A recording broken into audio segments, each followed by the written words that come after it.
Ma première question pour toi, pour entrer dans le vif, on voit beaucoup d'industries qui sont très touchées par cet arrêt de l'économie mondiale, le tourisme, l'hôtellerie, le coworking, les taux de chômage qui ont augmenté de manière assez incroyable ces dernières semaines.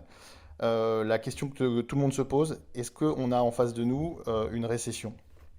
Alors, la définition d'une récession, c'est 2 trimestres d'affilée de baisse du PIB. Donc oui, techniquement, on a une récession qui est normale, car l'économie réelle est fermée. Donc à partir de là, il n'y a pas de production, il n'y a pas de création de richesse. Mais c'est la première fois que ça arrive, c'est historique. Elle a été mise en place par les gouvernements qui ont décidé volontairement de fermer les économies. Donc on est obligé de rester confiné, on ne peut pas aller travailler, donc c'est une récession qui a été organisée en fait par les gouvernements. C'est pour ça que la bonne nouvelle, c'est qu'elle est organisée, donc elle est gérée.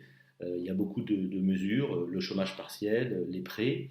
Ça c'est la même chose en France, aux États-Unis. Un petit point d'éclaircissement sur les 20 millions d'Américains qui sont au chômage. Le chômage, c'est un peu l'équivalent du chômage partiel. C'est-à-dire qu'en fait, il y a beaucoup de gens qui sont inscrits au chômage et donc c'est l'État qui verse les salaires, mais les gens sont encore employés officiellement par les sociétés.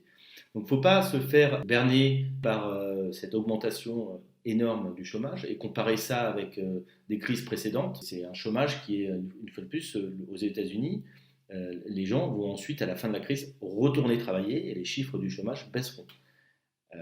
Dans un second temps, quand il y aura les effets économiques de la crise, à ce moment-là, le chômage remontera parce que on sait qu'il y a des industries qui vont souffrir, il y a des commerces qui vont fermer, on sait qu'il y a des secteurs dont l'hôtellerie, le tourisme, le cowork, qui vont souffrir pour certains à court terme, pour certains à moyen terme, et pour certains, je pense, comme par exemple le cowork, euh, vont continuer de se développer. Mais à court terme, certaines sociétés, trop endettées sûrement, et qui ont un arrêt dans la croissance, pas assez solide, on est dans une crise où la trésorerie est la clé en fait. Donc certaines entreprises de cowork vont souffrir et certains vont fermer. WeWork par exemple, dont on parle beaucoup, qui est un peu l'entreprise phare, qui a connu un développement assez impressionnant ces dernières années, est en train de négocier une baisse de 30% de ses loyers. C'est un ordre d'idée pour imaginer la baisse des loyers qui va avoir lieu dans l'immobilier de bureau. Je ne dis pas que c'est 30% obligatoirement, mais ça nous donne une base de travail.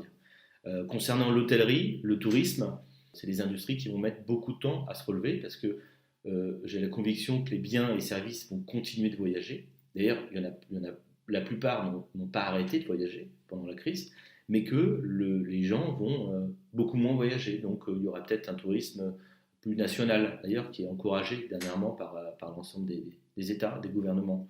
Donc des secteurs qui vont mettre beaucoup de temps à s'en remettre, avec des chiffres d'affaires dans 2 ans qui seront peut-être de 70% de ce qu'ils étaient avant la crise. Après, il va y avoir sans doute un mouvement de concentration. Les petits acteurs fragiles,